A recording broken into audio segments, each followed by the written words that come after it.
President Donald Trump recently intensified his rhetoric against the city of Chicago with a social media post threatening the deployment of the National Guard. The post, shared on his platform, included a fabricated, AI-generated image depicting a fiery, apocalyptic Chicago skyline with military helicopters flying over it.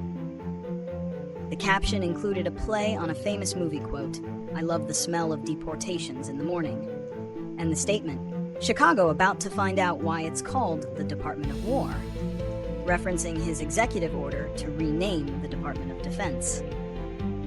This dramatic pronouncement follows weeks of similar threats and is a direct challenge to the authority of Illinois Governor J.B. Pritzker, who has vowed to legally block any such federal action. The move has been widely condemned by state and city officials, who argue it is a political tactic designed to intimidate opponents and create a crisis where one does not exist.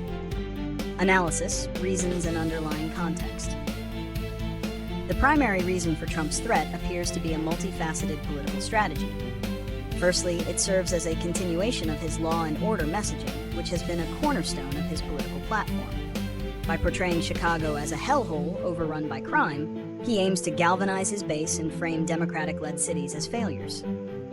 This narrative is effective with his supporters, even if the actual crime data for Chicago is complex and doesn't fully support his claims.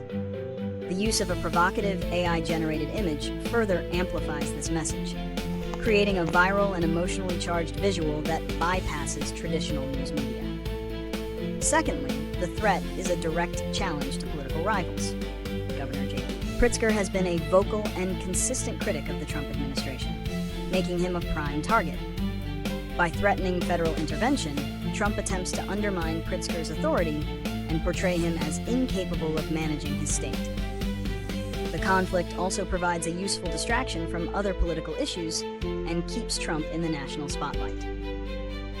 The timing is also notable, as the threat coincided with Mexican Independence Day celebrations, a period when many Latino communities are already on edge due to planned immigration raids.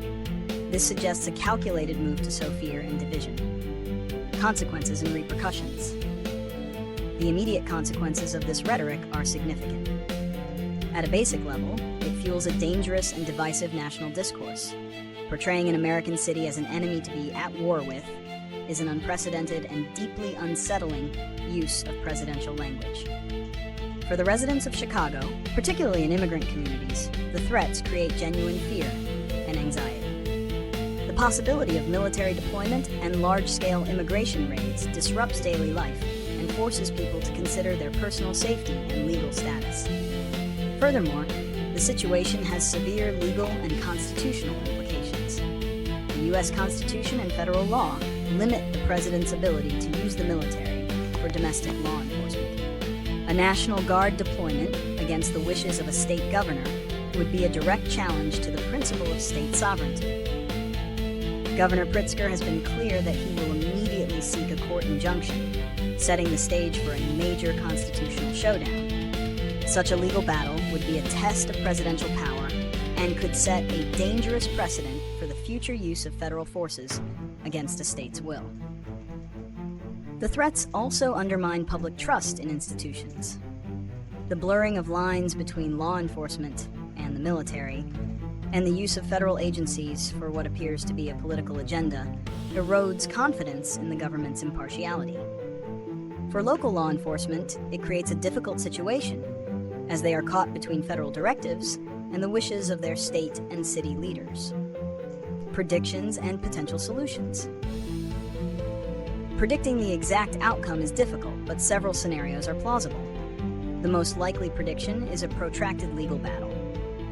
Governor Pritzker's promise to take the matter to court means that any federal deployment would likely be met with an immediate legal challenge, potentially resulting in a temporary restraining order or injunction.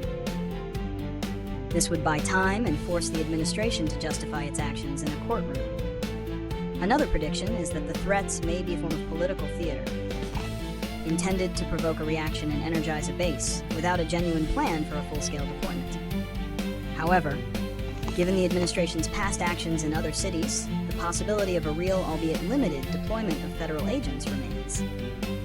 As for solutions, the path forward is complex. At the legal level, A clear and decisive court ruling would be the best way to resolve the constitutional questions at stake. A strong judicial opinion affirming the rights of states and limiting the president's domestic military authority would be crucial.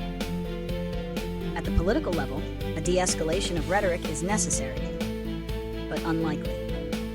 Therefore, local leaders must continue to stand firm and united in their opposition, providing reassurance and support to their communities. They should also focus on fact-based communication to counter the misleading narratives about crime rates. Finally, a long-term solution lies in addressing the underlying issues of crime and poverty through investment in communities, not through militarized force.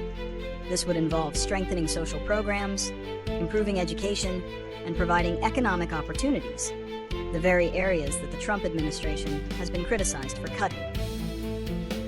The focus should be on building safer communities from the ground up, rather than using them as a backdrop